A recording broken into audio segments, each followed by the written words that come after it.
नमस्कार, हमार नाम नेहा हर हुआ भोजपुरिया चस्का देख रहल बानी। का रहुआ के पता बा कि भोजपुरी के पहला फिल्म कौन रहे जौना के देखे खातिर लोग बैलगाड़ी पे बैठ के थिएटर पहुंचल रहे। ये सब जाने खातिर बनल रही ई वीडियो में।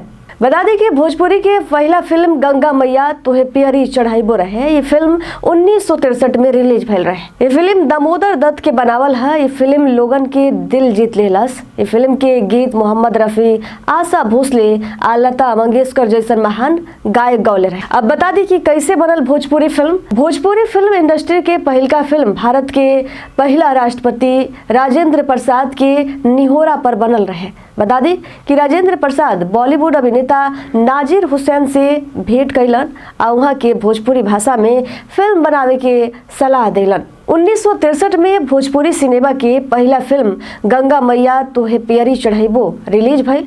जब ये फिल्म रिलीज भइल तो वो बेरा ये फिल्म के देखे खातिर ऑनलाइन टिकट ना होत रहे और ना ही इतना साधन रहे कि लोग थिएटर में पहुंच जाओ। लेकिन ये फिल्म के देखे खातिर लोग के दिल में इतना चाहत रहे कि लोग बैलगाड़ी पर बैठ के ये फिल्म के देखे जाओ।